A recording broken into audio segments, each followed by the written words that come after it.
Welcome to Damn Good Movie Memories with your host, Brian Davis. This podcast is the cure for your long commute and super boring workday. Burt Reynolds is Hooper, and Hooper is a real hero. He can take more crashes. Oh, jeez! More fire. Ah! Hello, gorgeous. More love. More hits. He can take more risks and have more fun than anyone can imagine. This is Hooper, the story of the greatest stuntman of them all, and his competition. I waited a year and a half to meet you. How's that? I get to perform with Sonny Hooper.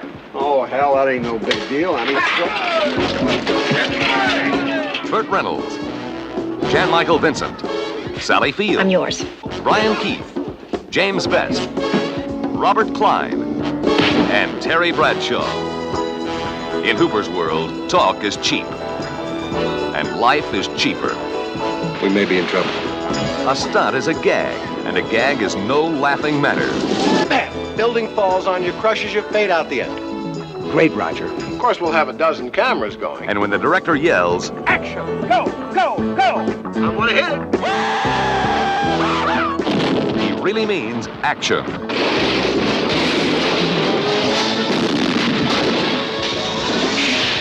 Hooper's in a dangerous business, but his reward is excitement, adventure, and a fortune if he lives to collect it. Burt Reynolds is Hooper, the greatest stuntman alive. I love stuntmen. Hooper, the newest movie from the team that brought you Smokey and the Bandit. Hey there, it's Brian Davis, and for this week's episode, we're going to cover the movie Hooper from 1978. The studio was Warner Brothers. Release date was July 14th, 1978. The running time, 99 minutes, and it was rated PG. The budget was $6 million. The box office took in $78 million, making it the 6th-ranked movie of 1978. That $78 million would be the equivalent of $364 million today. You can't underestimate the box office power of Burt Reynolds back in the day. Now, I we saw Hooper the first time on TV as a kid. I was probably scouring non-cable channels for anything interesting, and seeing barroom brawls and car chase scenes were certainly enough to keep my attention. Okay, let's get into the main cast. Of course, I mentioned Burt Reynolds plays Sonny Hooper. By 1978, Reynolds was one of the biggest stars around. I covered his early career in the Longest Yard episode. From that film in 1974 until 1978, he appeared in 10 films. Now, some weren't very memorable, like WW and the Dixie Dance Kings. Also, At Long Last Love and Lucky Lady. However, he more than made up for with some major hits like Smokey and the Bandit, Semi-Tough, and The End. And then modest fun flicks like Gator and Hustle. Sally Field plays Gwen. Now, I covered Fields' career in the Murphy's Romance episode. Check that out. So I won't go into much here, but by 1978, she was enjoying her film pairings with Burt Reynolds after the mass success of Smokey and the Bandit. Also, if you didn't know, they were dating at the time. She also appeared in the movie The End with him and Dom DeLuise. Field also received critical acclaim for her role in Sybil in 1976 and later won her first Oscar in 1979 for Norma Ray. Jan-Michael Vincent plays Ski. Now, most people remember Vincent for his role in the 1980s TV series Airwolf. Now, it was said back in the day that Vincent was destined for superstardom, kind of like Burt Reynolds, because he had the look and he had the acting chops to succeed. But he had the age-old problem of drug and alcohol abuse, which prevented him from having stable success. He also had many arrests and auto accidents. Now, prior to Hooper, Vincent's most notable roles included the original Mechanic with Charles Bronson. We'll cover that at some point on this podcast. The live-action Disney film The World's Greatest Athlete, Bite the Bullet, and White Line Fever. In 2014, Vincent's leg was amputated below the knee after an infection. He then died in 2019 at the age of 74.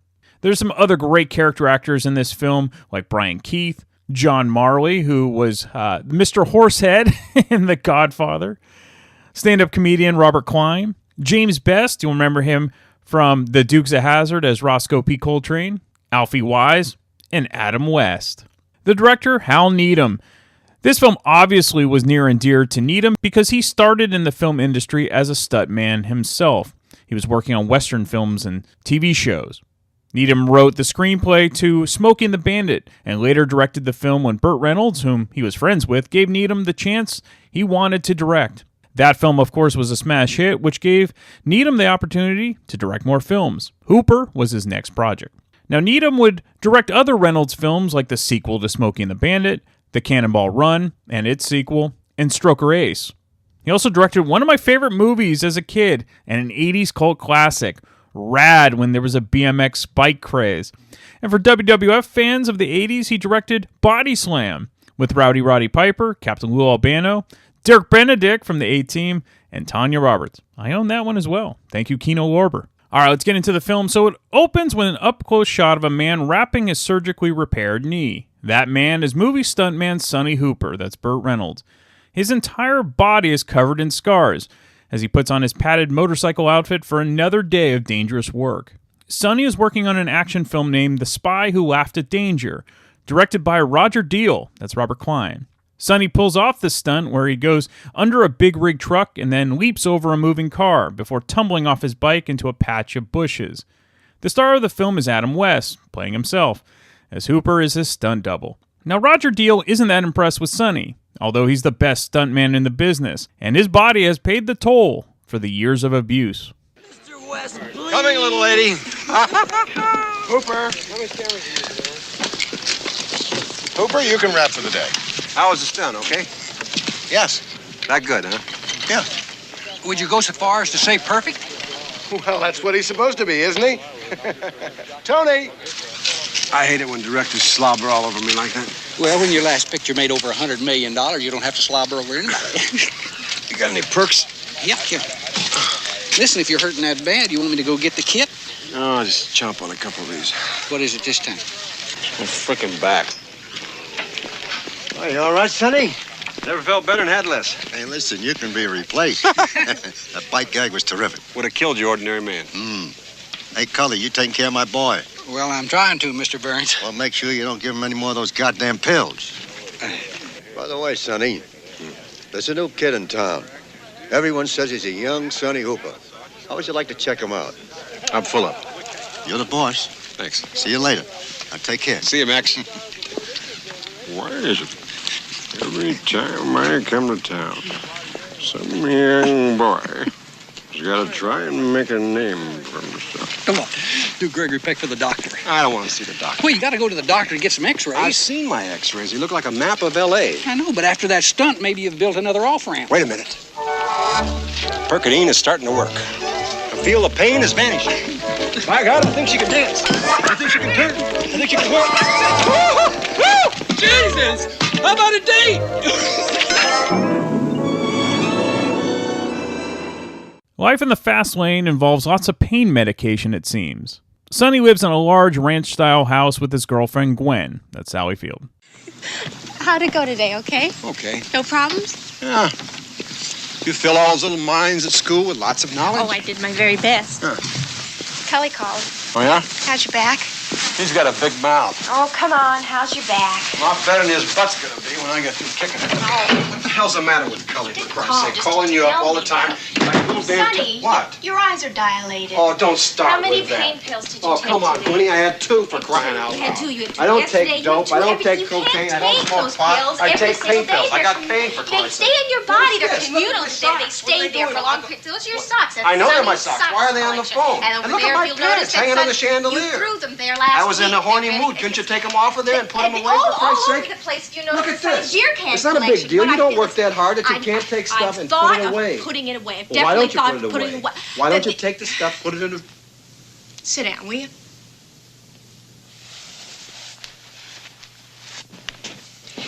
Now, do you want to hear my thinking on this? I figure if I just let things pile up long enough, we won't be able to find each other. And if you can't find me, you can't have me. That makes sense. Yes. Sonny, I'm not asking for miracles. If you could just get the beer can, say, 25 feet from... 10 feet from the trash can. 10 feet.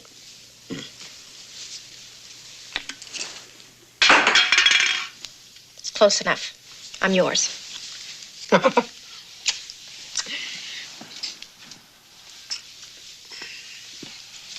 Is your back okay, really? It's fine. Don't you want to walk on it?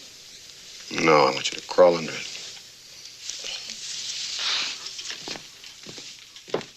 The next day for Sonny is a high-rise stunt with a dummy dog. Well, that's what the Humane Society official on set believes. All right, now let's get set up for this stunt. Let's move it. Morning. Let's move it. Hey, Sonny, how are you? Hooper. Good morning, Dwarf. Clever. You ready? Where's Mr. Movie? Right here. Oh, good morning. Oh, good morning, Roger. Now, as I was telling you the other day, Hooper, in this scene, you'll be escaping across the roof with the dog. The dog. Why do I have a dog, Roger? Just do the stunts like I tell you. Let me worry about the creativity, okay? Sure. Now, about halfway through, the sling will break, and down you will come, dog and all. I'll pick up Adam falling off the awning. It's that simple. Or if it's so simple, why don't we have the actor do it, Roger? I'd like that in one take, Hooper. Certainly hope so. Okay, people, let's go. Just a minute, Give me Sonny. that Wait a dummy minute. dog. Wait, Sonny, do you remember me? Bidwell from the Oh, Humane hi, Society. George. Listen, Good I'll to tell you see right you. now, no dog is going to fall from that. No, sir. No, sir. No, sir. We have a dummy dog. The sequence is King riding with Sonny here, and then we cut and substitute the dummy dog for the actual fall. I don't know. I don't know. I don't like the whole setup. I don't like it either, George. After all, I'm the one that's got to do the falling, you know. Yes, but you made that decision for yourself. Now the poor dog can't make that decision. Don't worry, sir. Really, the company is very eager to comply with all Humane Society regulations, so we really must be going now. Hooper. Good to see you again, George. All right, Hooper. As you can see, the dummy dog wouldn't fool anybody. Wouldn't fool me. Well, the really's gonna take the fall with you. Oh, for Christ's sake. There's my man. Make me look great, Sonny. I'll make you look great, Adam. He's terrific. You can't use a real dog, Tony, for Christ's sake. You can't hit an airbag. You're going to get squashed. Well, maybe you can teach him on the way down. Do me a favor, will you? Yeah, what is it? Would you bring me a step ladder about this high? Yeah, what for? I want you to climb up on it and kiss my ass. See you later, Toulouse.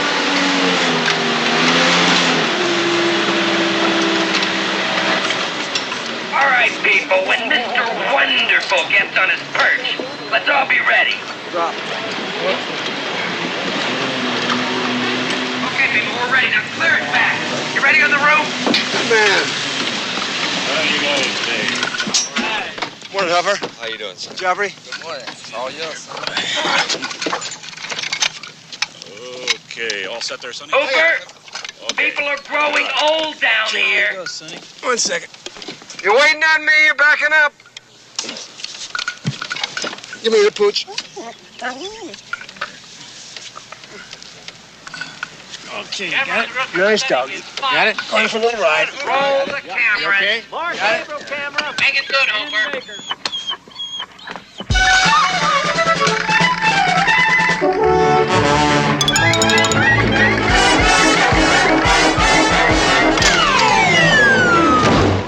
Cut! Credit! You shut up. Over here.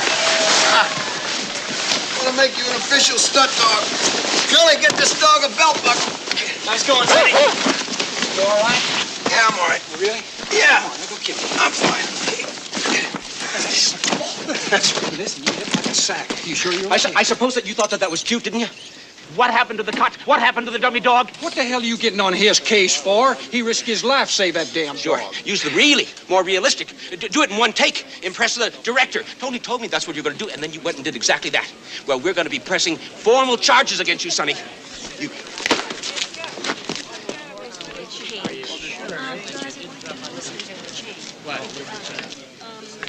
That little runt. It's one I owe him. You got your kit? It's in the trailer. Let's go to the trailer. I knew. You know what I'd do if I met the man that invented xylocaine? What? I would kiss his ass right on Hollywood and Vine. You know, I knew you were hurt the minute you hit that bag. But you had to protect that dog, didn't you? I love dogs. Come on, let's go to the doctors. I hate doctors. You ain't as scared of nothing that walks, talks, or digs holes. Why are you scared of doctors? Scared of dentists, too. I'll tell you what you're scared of. You're What? scared of what he's going to take. Oh, balls. Balls, We oughta- balls, come on, cried you're going to the have queen. to see him eventually Look, anyway. I'll buy you a drink. I'll tell you what, I'll buy you the drink I was going to buy you last night if you'll just do me your Jimmy Stewart imitation. Just do a little Jimmy Stewart for me. Well, that's a good deal. Hey, I'll do Jimmy Stewart, and you do Roy Rogers' sidekick. Roy, sidekick? Yeah. You know, Roy is a good old boy, but he had trigger stuff, you know. Yeah. So when you die, I'm going to have you... You wouldn't. I'm going to stuff everything but your old Wayne dinner there. Well, that's the part that needs stuffing. You ought to stuff that every night. Well, I'll leave that up to you. I'm a little too old for it. Well, I ain't going to hold it, I'll tell you that. No, hell no. Banker's hours, eh, Sonny?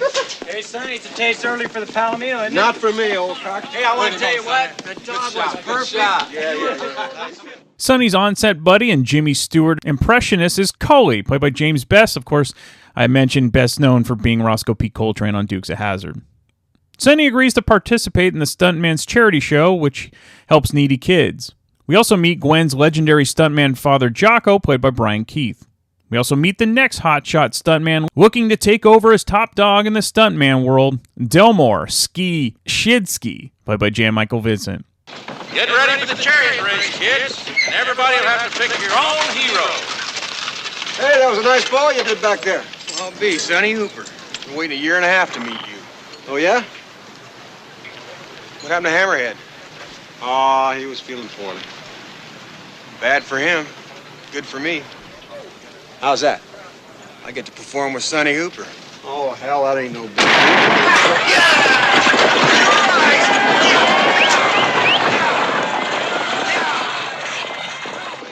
Sonny inadvertently becomes the other chariot driver against Ski as the starting gun goes off. Ski is winning the race until his chariot tips over and crashes, as Ski grabs onto the horse reins and is dragged by them.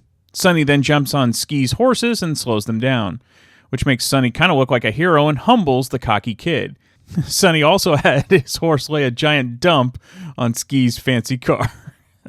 The network of stuntmen is small, and they live their personal lives on the edge, which makes sense, since how do you simply turn it off when you're done working? For example, on a drive up to the coast, the guys basically play bumper cars with real cars while driving on the freeway, without a care in the world. Also, in drinking beer while driving, well, that's not a big deal either. All is fine until they pass a motorcycle cop, who isn't impressed with Sonny driving backwards on the freeway.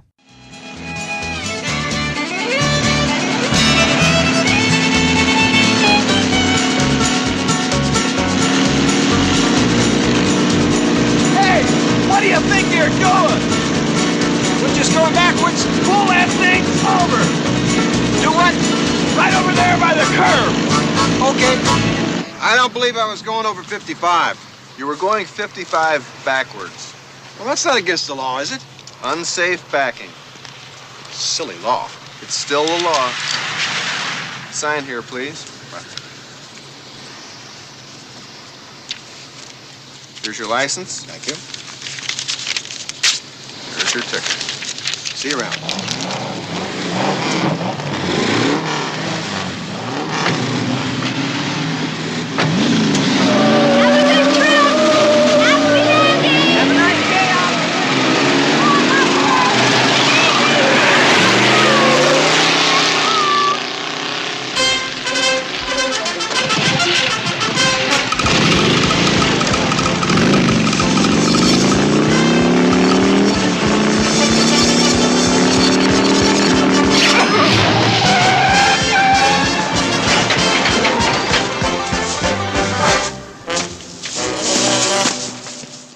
So that last part was a sight gag, as Sonny's buddies attached a wire from a phone pole on the side of the freeway to the back buckle of the cop when he wasn't looking.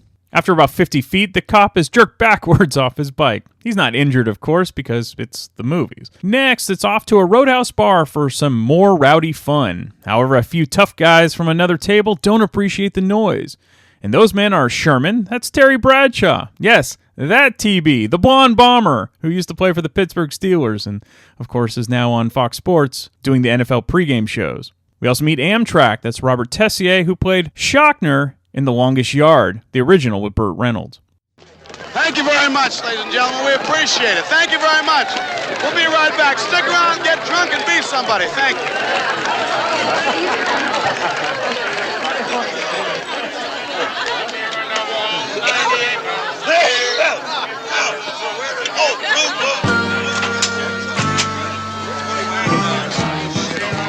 thing, you know. Going 75 in second. Where's that damn dog now? He's right alongside old Blues over that road. He said, well, shit, I'll just get him. He just floors that time. Will you shut up? I'm trying to tell you. The table sure is loud over there. Making a lot of noise. Old Blues right alongside. And this goddamn truck comes across. I tell you, I got 50 cents in a jukebox. I can't hear any of it. Let's go over and get a money's worth. The old man says, well, that's his asshole. See, he ain't used to them quick stop.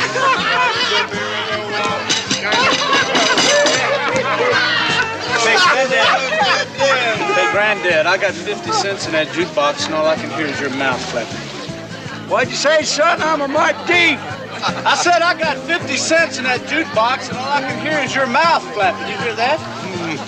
Now, we figure you owe us 50 cents. You guys from out of town? Uh-huh. Houston. Oh, yeah? What are you doing here? Convention. Convention? What kind of convention? Convention of assholes?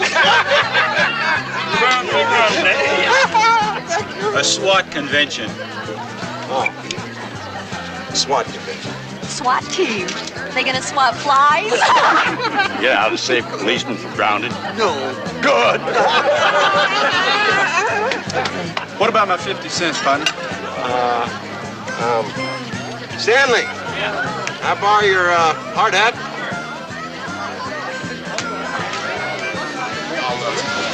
Get you 50 cents. Excuse me. Looks like a job. The golden helmet.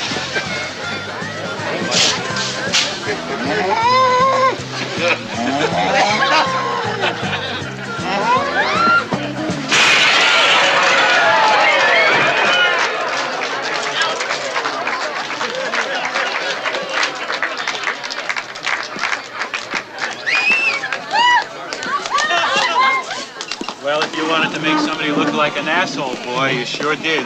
That was you. 1, 2, 3, 4, 5, 6, 7, 8, 9, 10, 11, 12. 6 against 12. 7. 7 against 12. Well, looks like it's a little uneven. You guys will have to go back to Houston and get some more guys.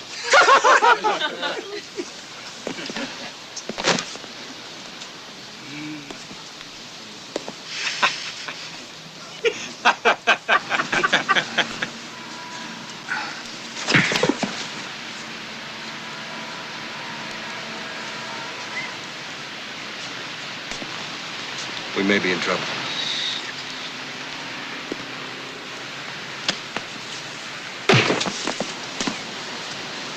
We are definitely in trouble.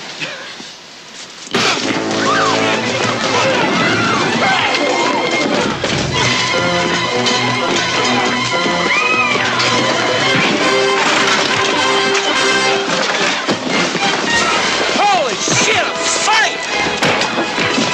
What's that? And let the mayhem begin with a fabulous bar fight, which is sorely missing in today's films, of course. Gwen, during the melee, eats her lunch like nothing is happening. A few things I'll have to explain from the last clip in case you haven't seen the film. So first, Sonny puts on a motorcycle helmet and then goes headfirst to batter-ram the jukebox, smashing the front to get, the 50 cents back. Then after punching Sherman simply spits out a front tooth and smiles at Sonny like it was nothing. Eventually, the bouncers toss everyone out the front window, and they're all friends again after some good old-fashioned brawling. Oh well, another night, no profit. Mule, get out there and stop that. Yes, ma'am. Get him, Mule. Puppo. Hey, fight! Sticking gougy, baby! Bouncers, roll him out.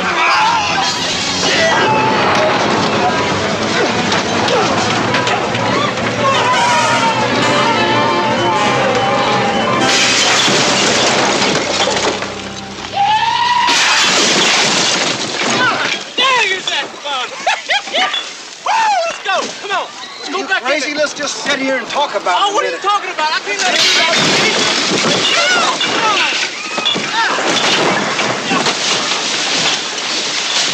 You were really grateful in there tonight, kid. Where'd you learn to fight like that? That was the Olympic boxing team. I'll show you how to throw a man out of here. I've been getting thrown out of here since before you were goddamn born. These fights ain't worth a shit anymore. Kid, what's your name? Dillmore. Shidsky. What's that last name again? Shidsky. How do you spell that? Oh, you kid! Huh? S-H-I-D? S-K-I. Well, we'll just call him Ski. Hey, the night's too quiet, and it's too young squid. And it's too damn mean in there. Let's go someplace else. Let's go get some loving. Thanks a lot, Tim. Catch you next time. Right. Shit, that wasn't any kind of fight. Let's go on up the ranch and show him your stunt reel. Yeah. Hey, Woody. Yeah, got the kid. Yeah, hey, I'd like to see my stunt reel. I'm there. You want to see it? Come on.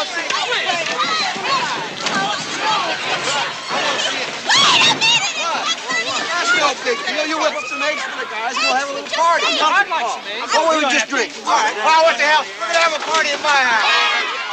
Everyone ends up passing out at Sonny's house. However, Sonny and Ski stay awake watching Sonny's old highlight reels. It always leaves them speechless. That was great, Sonny. Thank you. Like you've done just about every gag there ever was to do. Well, me and Jocko. Yeah. Believe I will. Me and Jocko, we never turned down a stunt. Never turned down a gag. I had it in my will once, you know, when I thought I was gonna Die. have something to leave, and I put in the will. I said I wanted it on the cement on the thing on a rock tombstone. Jocko Doyle never turned down a gag. You see?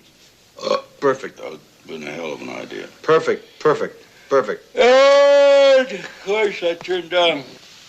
What I did turn down was everything else, but then, shit, I keep the good times rolling. Yeah. Is that why you did it all? Just because of the good times? Well, you know, in the not good times, kid, I mean, I get so damn old, I'm just sitting in my rocking chair at a porch. I want to have some nice memories. What the hell else is there?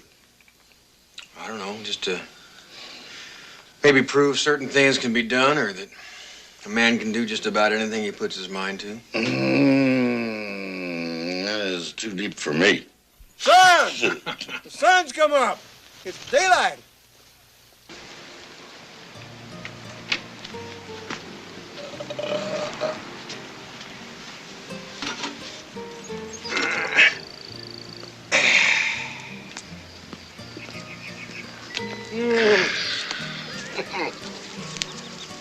Hey, you ought to drink more. Nothing hurts when you're numb.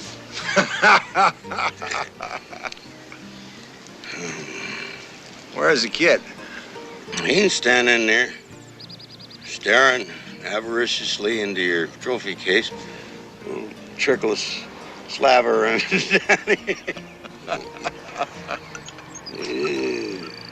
That's so goddamn funny, you know. You weren't a hell of a lot different a few years ago. 20 years ago. 20 years ago. Your little eyes was spinning around, beady, looking for fame and fortune. Shit.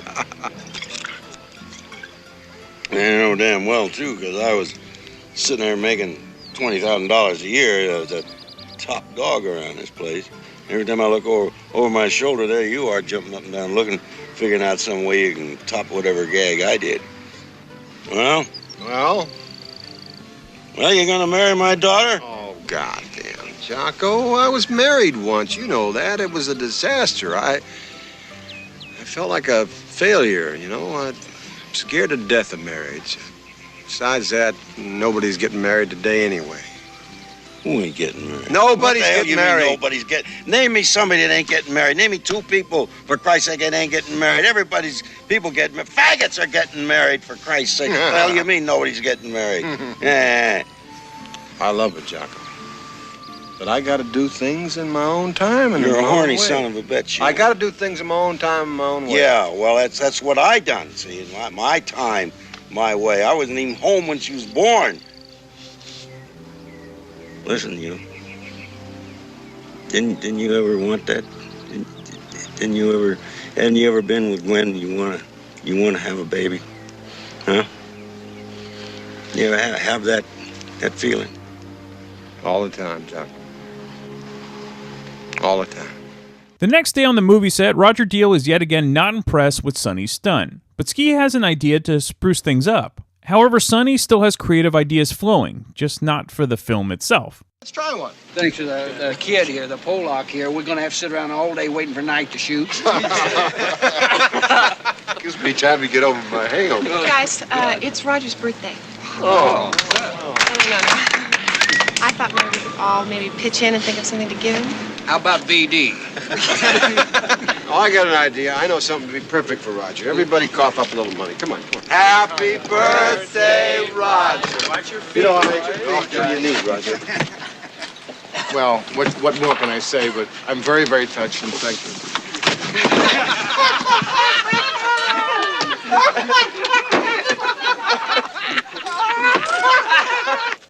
So this was a visual gag, but the present was a very large busted topless woman who jumped from the box and proceeded to maul and embarrass Roger. Ski's fire stunt idea worked well, and Roger decided to have Ski do another stunt the next day, which didn't please Sonny, who was the stunt coordinator on the film.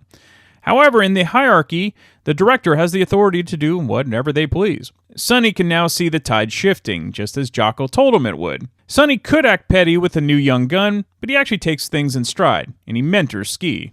However, his ego gets the best of him, and he decides to do a very dangerous stunt where he jumps 224 feet from a helicopter, a new record. He pulls off the stunt as he always does, but this time at a steeper price.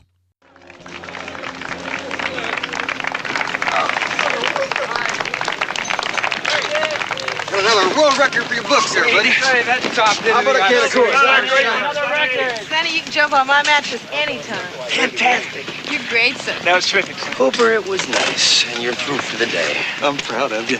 I bet that airbag didn't look that... Without causing any commotion, I want to go see the doctor. About the same thing. Another tropism, it looks like we've got a coronal facing here and another sagittal facing here. So you've got two areas of instability within just the space of around 2 or 3 lumbar vertebrae. Now, if we go over here, as you can see, this is the articulating facets. This is a coronal facing here, as you can see, and this is a sagittal facing over here. This gives a very unstable low back condition. How's my coccyx erectus? If you'll just hold on to it for a minute, I'll finish. Fine. All of these conditions make it look like you're having a pre-osteoporotic condition. Frankly, Sonny, it doesn't look too promising. Hell, I thought I had a problem till I came in here and you explained it to me. Now I'm not worried anymore. I was really proud of that operation. The average person, it would have lasted them for a lifetime. But not with you. Why do you keep on screwing up all my good work? You should be paying me half of what you know you learned from wiring me together. What have you got, Sonny? Some kind of a death wish? Now, look who's talking. Look who's talking. These things are nails in your coffin. Jesus. I'm cutting way down. I hope so. Look, Sonny, I'm serious. Good. You can't keep bashing the bejesus out of your backbone. And expect to go walking around like a normal human being. Listen, I can handle it. I'm a tough guy, you know what I mean? Give it to me, sweetheart. Don't pull any punches. The kid can take it. I mean, the kid could take it. Only you're not a kid any longer. Look, Sonny, I'm gonna level with you. Huh? One good impact here. Oh. You understand? You're going to be paralyzed. From the neck down, nothing moves. Nothing? Yeah, even your ding-dong. Look, Sonny, I'm not saying it'll happen. But you could die. Well, my ding-dong ain't gonna work. I don't want to live. All right, but the odds are against you. If you were a horse, I'd shoot you.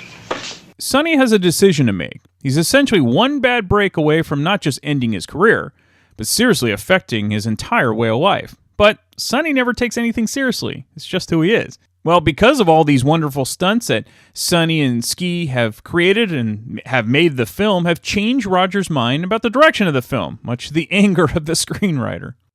3 aces. It was a calculated risk. So was the Edsel. You like to sit in for a hand, Mr. Burns? Thanks, Curly, but I'm not in the mood. Well, you characters, you did it this time. How's that? Roger. You got him so excited, he's rewriting the script, putting a whole bunch of new gags in for you. What, you want us to blow up L.A.? No joke, Sonny. The writer was a little upset, as you may have noticed. I caught it. And the studio's backing him all the way. They say it's his ball game. So tomorrow morning at 8 o'clock, on stage 6, he's having a meeting with you fellas, and he's going to show you a great idea for a new ending. Biggest earthquake ever. You guys are trying to drive to safety. Now, the first thing we do is collapse this building into a giant crevice. Giant crevice. Now you're driving through explosions, bodies flying everywhere, fire, and you're just about to reach safety when, bam, we blow the bridge. And you fellas will have to rappel down into the gorge. There'll be a lot of fire and smoke and explosions up the other side to safety. All in one shot. All in one shot. Flames, explosions, death, everything, and you guys leaping out of it to triumph. Isn't it a great idea? It's a great idea, Roger. I can't imagine anything better. Why not jump a car over the gorge? Oh, Ski, will you knock it off with the jokes? No. Wait a minute. What do you mean, Ski? Well, you'd have the biggest, best car stunt ever done. What kind of car could leap a gorge that wide? A rocket car could make it. Well, I don't like it. If you don't make it, what do we do? Write you off? Cliff. Oh, they could make it, couldn't they? Sure they could make it. Cliff, what's the longest jump a rocket car's ever made? Buddy Joe took one 187 feet once. How far is this? 325 feet. Could you beef up the suspension? Build a cage strong enough to protect Ski and I when we landed on the other side? I could build a car like that, but I can't tell how it would land. That's 325 feet, Sonny. I know how far it is, Cliff. Hell, it'd be a new world's record. Wouldn't do my reputation any harm. Sonny, think of the risk. Forget about the risk, Max. Just bring your checkbook. Hooper. Huh? What's your fee for a gag like that? $100,000. $50,000 for Ski, $50,000 for me. It's the world's biggest stunt. It ought to have the world's biggest paycheck.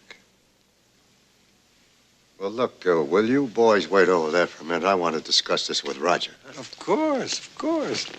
You can do it, Cliff. All you got to do is build a big enough cage, a strong enough cage so you can land on the other side. Sonny, it's Roger, you know how much over the budget we are. I want it, Max. It's right, and I want it. It's a stunt that's never been done. And what if they don't make it, Roger? Are you going to be responsible for it? I don't care. I want it. It's the ending I want. It's a statement I want to make. Cut something else if you have to. I want that stunt. All right, Roger. I'll talk to Sonny, see if I can't get his price down. No offense, Max, but I don't think you could. Hooper knows you too well. Tony will get him down. Won't you, Tony? It'll be a pleasure. I drove this sucker the other day and it hauls ass. What'd you do to it? I put a 428 police interceptor in it, balanced and blueprinted. It's plenty hot. If it's that hot, I can use it Friday night. Okay, listen up. Leadheads. What? Any of you guys seen Hooper? Down here, short legs. Hooper, talk to you for a second. Step in my office. Look, that gag you guys came up with this morning, 100,000 way out of line. Mm-hmm. Well, that's my price. It's not negotiable. Everything's negotiable, Hooper. I know you're making big noises just to jack up your fee. But here it is, 20 grand for the jump. Because when you get right down to it, that's all this is, just another car jump. Really?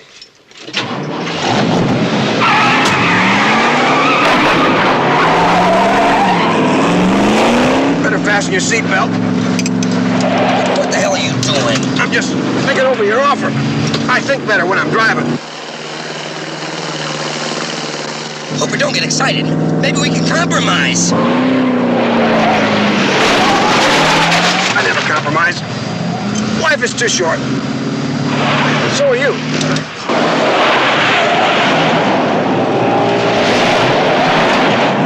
Maybe we got off on the wrong foot, Hooper. I don't think so. Oh, Jesus! see another car jump.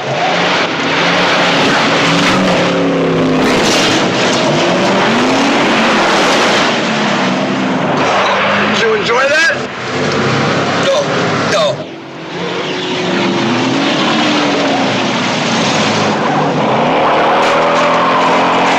Hey, Scotty! Hi, Jaden!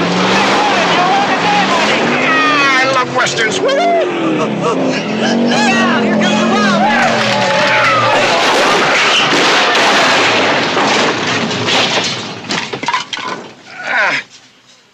Price is $100 grand. 100 grand will be just fine. Okay, Hoop? Oh, yeah. Just couldn't be better. Nice Yeah. going. You might get a little sick in a second.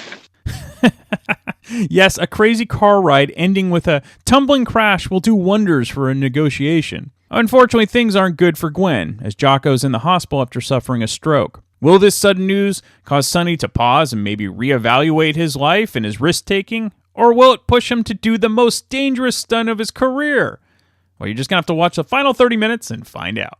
Look, Hooper is Burt Reynolds in his prime. If you love Smokey and the Bandit, you'll likely love Hooper just as much. It's got everything that was great about 1970s action films, along with comedy. Not only that, it's a pleasure to watch pure stunts done by humans without garbage modern CGI. Look, if modern CGI is your thing, great. But I would prefer to watch something like Hooper every time. And by the way, most younger film viewers will have you believe that Marvel films were the originators of after-credit scenes and whatnot. Yeah, sorry, no. The blooper reels go back to the 70s, and Burt Reynolds films were kind of at the forefront of that, with Hooper being one of the first. So be sure to watch the end credits for Hooper. All right, let's get into the fun facts. So Hooper was actually nominated for 1 Oscar, Best Sound, but it lost to The Deer Hunter. The character of Roger Deal was said to have been satirizing director Peter Bogdanovich. Reynolds had actually worked on 2 of Bogdanovich's films prior to Hooper. This film actually wasn't just a tribute to stuntmen in general. It was actually to well-known stuntman Jock Mahoney. Mahoney is the stepfather of co-star Sally Field. Hal Needham said on a radio show that he decided he wanted a shot from the point of view of the stuntman doing the motorcycle stunt that opens the film, but the stuntman had already left for the day. So Needham put on the pads over street clothes and did the stunt himself. However, that footage was not used after all. Can't take the stuntman out of the director. In the movie, Burt Reynolds and James Best were longtime friends. But if you didn't know, they were actually close friends in real life. In fact, James Best, who also taught acting, was an early acting instructor to Reynolds. Stuntman A.J. Backus, who was doubling for Burt Reynolds, actually dropped 232 feet, setting a record for the highest jump without a parachute. So the name of Hooper is a reference to the name Hooker, as in Buddy Joe Hooker, a famous stuntman, and various others in the same family. Buddy Joe Hooker's name even appears on the strip of tape on a drawer in Sonny Hooper's trailer. Well, one person that loves his 70s action films, and Burt Reynolds in particular, is Stephen Michael from the Grown Up Rock podcast. He joins me to talk about the heyday of action films, and that's the 70s. So let's talk to Stephen now. And then I'll be back next week to talk about yet another random film from my DVD collection. All right, we're back, and one of my favorite guests always is Stephen Michael from the Grown Up Rock podcast, and one of his favorite actors growing up was Burt Reynolds, and we're going to talk about the movie Hooper. Welcome back, Stephen. Brian Davis can't live in the South without being a Smokey and the Bandit fan when you were growing up in the late 70s and early 80s. You know what I'm saying? I do know what you're saying. And, at this point, when Hooper came out, Burt Reynolds by far was one of the biggest stars in Hollywood. But it wasn't like it happened overnight. And we talked about The Longest Yard a couple years ago. That came out in 74. So he had been building up throughout the 70s. But after Smokey and the Bandit, I mean, he just really took off, no pun intended. So were you all in for Hooper no matter what? And did you see this in the theater? I'm gonna say yes and yes, because I was a huge Smokey and the Bandit fan. What kid isn't? And then on top of that, 78, that would have been a good time in movies during the summer and stuff like that. So I would almost have to guess this being a PG movie that I definitely saw this in theater. Do you remember if you saw Smokey and the Bandit in the theater too? Yeah, for sure. Yeah. I definitely saw both of those in the theater. I mean, it's kind of hard to go back to 78 as a kid and know for sure. But back then, there weren't VHS and things like that in 78. So I can, with 99.9% accuracy, say, yes, I saw both of these in the theater. Now, if this is kind of a tough one, but if you were to, would you want the business model of movies of today when you were a kid back then, or did you like? Do you appreciate that you could go to a movie and it was an event as opposed to now where really there's no reason to go to the theater anymore? That is a tough question because you're in a different place in your life when you're a kid, right? That's right.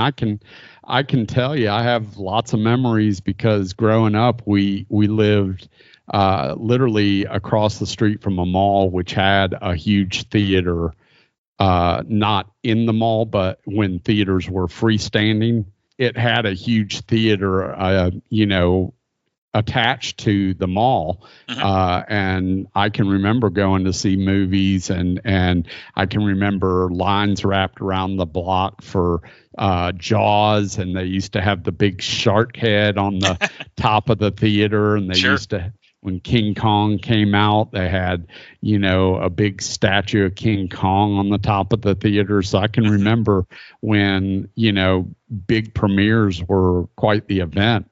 And it was almost like record releases too. Like that used to be a big deal too, to go to the record store to actually buy a new album. Yeah, it all ties together. So for me to answer that question, I don't go to movies anymore because I just don't think Hollywood is original anymore. All they do is reboot things and remake things, and usually they're not that great. And so I just wait for them to come out because usually within a month they're either at home or on on demand or whatever you want to do. Yeah, absolutely. So for Hooper, this almost seems like an unofficial sequel to Smokey and the Bandit, since you have Sally Field returns, and they had a great chemistry on screen, and of course they were an item off screen as well. Do you think they were privy to this? That let's do something with a lot of action. Obviously, there are cars involved when making Hooper. I think that it's just the genre. They go out and they find what I consider really good casting for these shows back in 78, right? So I didn't feel like it was any kind of a sequel or anything like that. I thought that maybe, it had that Southern flavor, even though this movie was supposed to take place in California. It with Burt Reynolds, it still always has that like country Southern flavor. So I think that's part of the feel of this movie is probably maybe Smokey and the Bandit, but he and Sally Fields at the time of Hooper were dating. That's right. Having met on the set of Smokey and the Bandit, right? That's right. That's exactly right. And I guess in his autobiography, he still said that was always the love of his life was Sally Field. Oh man, she looked so good back then. She still looks good. She does. I watched this recently because Brian Davis, fun fact, this is actually a DVD I own. So I watched this, just the other day, basically. And while she was up there on the screen, knowing how her life played out and how, she won an Academy Award and all this other stuff over her career, just, how fine of an actor she is. But at that time, she was really, really the girl next door, wasn't she? Oh, 100%. Yeah. And she'd been around for a while because she played the Flying Nun on television back in the 60s. And I think she played maybe the TV version of Gidget. So, yeah, it wasn't just like Burt Reynolds. It wasn't an overnight thing. But at this point, they're probably two of the biggest stars. And you had mentioned the casting. So today, I think Jan Michael Vincent is almost an afterthought to a lot of people, especially with young folks. But he was really on the rise in the 70s. And then in the 80s, I remember him because he had a really popular TV show with Airwolf. So were you a Jan Michael Vincent fan at this point? Yeah, I was, because he was in a few things it seems like that I enjoyed at that time in my life. And I don't know why, because I don't think he was in this show or in this movie. And I don't know why I keep associating his name with it, but you remember that movie Gymkata? Yes, but I don't think he's in it. He doesn't have anything to do with that movie. I don't know why that movie keeps popping up in my head when I hear Jan Michael Vincent. But yeah, that was like the gymnast who was able to do karate or something. That's right. Well, maybe it's the Jan in the gym that get you. I don't know. I don't know. Or the guy looked like him. I just like saying Jim Cotta. Did you ever see the movie? It's with Charles Bronson. It is The Mechanic from '72. He was in the original version of The Mechanic. It was eventually remade with Jason Statham, but he's really good in The Mechanic. Yeah, I mean, I did see that movie. I haven't seen it in 100 years, but I couldn't tell you that he was in it. You're telling me he's in it, and I believe you. I just don't remember him. Okay, that was really early on in his career, but yeah, again, this is really kind of a fun movie, and Hooper is really the homage to the key parts of the film industry, and that's the stunt performers. Because today, with the CGI today, it's really easy to forget that for most of film history, it was all stunt performers that did all these dangerous things on film, and that's why I really like watching this film and going back to it, because these are all real crazy stunts, the driving, the explosions, the bar fights, everything. It's real. There are no special effects like today. So when you're rewatching it, was that like kind of a nice throwback to, because all this stuff is legit? Well, yeah, I love it. I mean, there's nothing that's not fun about this movie, and I enjoy the tie-in because it goes hand in hand with action, right? Mm-hmm. And correct me if I'm wrong. I may be not remembering this correctly or not, but I think Hal Needham, who directed this film and had done a lot with Burt Reynolds, he originally his career was he was a stuntman, was he not? That's 100% correct. So I know sometimes we like to fact check Steven, but he's 100% right on this one. So I thought I remember that. I thought that his beginning in Hollywood was that he was actually a stuntman. So I think, having had success, did he direct Smokey and the Bandit or no? Do you know that? He did. Okay. He did. So having had that success with Smokey and the Bandit, then Hollywood probably said, yeah, we'll back you on whatever you want to do. And he said, well, this is an opportunity to pay homage to my brothers and sisters in the stunt industry, maybe. That's right. And Smokey and the Bandit was really his directorial debut. Now, he had helped do like second unit stuff on The Longest Yard and Gator. I don't know if you remember Gator. Yep. But yeah, so Hooper would have been his second film, and he'd go on to do the sequel to Smokey and the Bandit. He also did Cannonball Run, which was very, very popular as well. So yeah, he's really kind of one of those success stories of someone that really came up from the lower ranks and then built himself up. I mean that's super successful. Think about that. So the first flick he did was Smokey and the Bandit, which was huge. It was at the box office, and then he does Hooper, which also I think that was like one of the top 10 films of '78 or something. Yeah, it was very popular. So that was huge at the box office. Cannonball Run, for me, that's another one that fits right into this mold of when I was a kid. Smokey and the Bandit, Hooper, Cannonball Run, all huge in my childhood. I loved that flick as well. And then he did one that wasn't as popular, but Stroker Ace, which had Lonnie Anderson in it. That's maybe how they met. That's another fun one because he plays a race car driver. And then one that is a cult classic that I adore because I grew up in the 80s is, did you ever see the movie Rad about the BMX biking? No. Was he in that? No, he was the director, though, of Hal Needham was. Was that a good movie? It's not. I wouldn't say it's a good movie. BMX biker, professional bikers of the day to do this kind of fun bike race type movie, and Talia Shire's in it. She plays the mom of one of the main characters. Lori Laughlin's in it. Yeah, it's a fun 80s teen flick. So it's like a kind of a coming of age movie. Cool. Yeah. All right. So again, we talked about the cast, but the supporting cast is great because Robert Klein's in it. He was a very popular comedian of the era. I definitely recommend checking out his 70s comedy albums. James Best, who of course played Roscoe P. Coltrane in Dukes of Hazzard. You also have Brian Keith, and then you had the blonde bomber Terry Bradshaw there. He was still playing with the Steelers at the time. This really adds to the fun of the film for me. Yeah, all of it. And I mean, I absolutely loved Brian Keith at the time. Brian Keith, such a great supporting actor.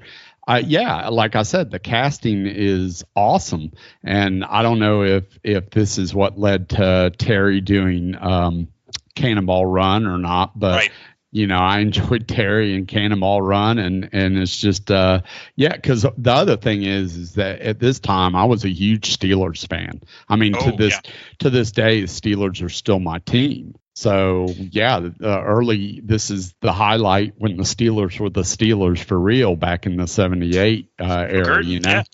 Well, and then people forget. So a lot of the athletes, especially NFL players, weren't paid like they are today. So they would supplement their income either doing TV or, if you remember, what was it, Hunter, where you had who played Hunter? I'm trying to remember his name, but he was an ex-football player on TV. Yeah, I know who you're talking. Was it Fred? Fred Ward. No. Fred Ward was a different guy. Yeah, I can almost picture this guy. Fred Dreyer, that's right.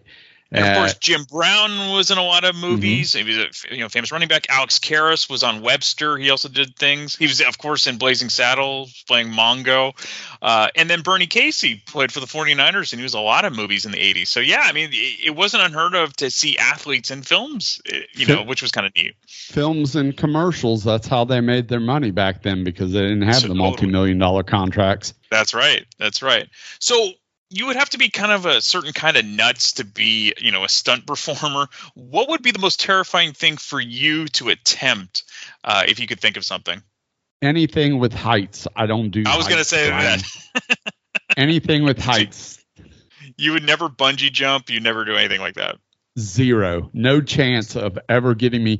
Like, I don't mind going up in an elevator or, looking out a window of a 100th floor, any of that stuff. Anything where it's like solid and I'm, there's literally no chance of falling short of jumping, I'm okay with.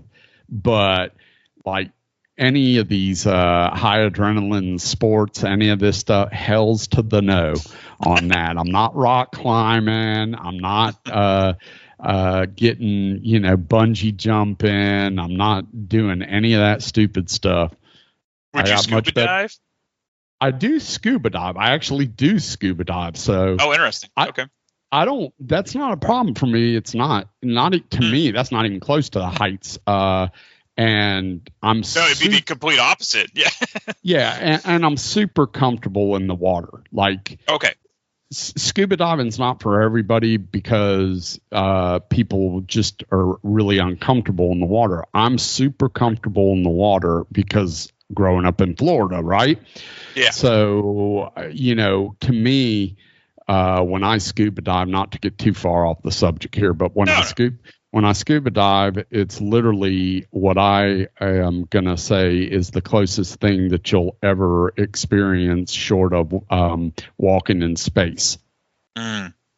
Because it is a different world down there and you're at the mercy of the elements around you. And, as long as you, because it can be dangerous if you don't follow your plan. So as long as you're following your plan and you understand how things work, then there's really no, you're fine. And I've never had one issue the entire time that I've been diving, and I've probably dove over 180, over 80 dives. Wow! Fun fact: we learned something new here.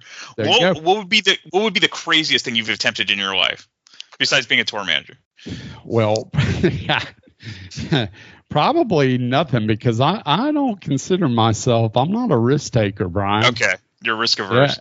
Yeah, I'm not. I'm definitely not a risk taker. So I don't know. Nothing's coming to mind off the top of my head. But I mean, I guess scuba diving, because that's honestly probably the most dangerous thing I do. Okay.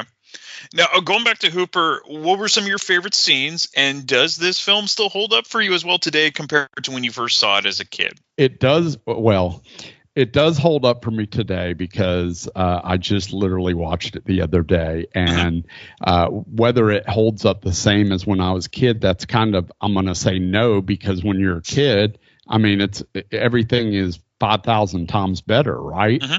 It can be, yeah. Yeah, so, the first time you see Van Halen live, it's different in 78 than it is with, seeing them in 2008. Yeah, exactly. It's just all different, right? So that I'll say, yes, it holds up for me. I enjoyed it. I watched it the other day. I hadn't seen it in years, and I thoroughly enjoyed it. Mm-hmm. Some of the best scenes for me, there's so many, because so many of the comedic moments, the stuntman Hammerhead pulling up his skirt and punching, the barroom fight scene, that whole thing is incredible. All of the interaction that Burt Reynolds has with, I don't know his actor name, but the Tony character, the PA on the film, he calls him Dwarf and stuff like that. So that guy, the little weasel guy, all the interaction that he has with that guy is hilarious. It's riddled with little comedic gems, I call it, while still having a decent plot and still having good action and good scenes for the time. It's just good. I mean, it's fairly short watch. I think it's an hour and a half or something. Oh yeah, and that's another thing about these movies. You don't have to be super long with these. You can just you can get everything you need in 90 minutes. It doesn't wear out its welcome. And I think that's another problem with today's films is I think they feel they almost have to give people their money's worth, and they give them a 3-hour movie, but nobody wants to sit in a theater for 3 hours. So yeah. And by the way, so that guy's name, Tony, the little guy, is Alfie Wise. He's actually in that movie Rad I was talking about. So I'm sure there's a Hal Needham connection there. Yeah, because I think he may have been was he in Cannonball Run too? He might have been. He might have been one of the side people. Oh yeah, Adam West is in the movie too. Oh yeah, the original Batman, baby. That's right. That's right. Well, thank you for doing this. And again, like says you own it. When do you think the last time you saw this before? I requested you to talk about it. Yeah, that's what I'm saying. It's been years. Yeah. I mean, I've owned it for a while because, at the height of DVDs and stuff, you could go out and purchase some of these where they didn't have all the special additions and stuff, just the bottom line. And this one was a fairly cheap, it's a no frills DVD that probably, I want to say, cost me like $5 or something. Oh, yeah. So I bought it. How many DVDs do you think you still own?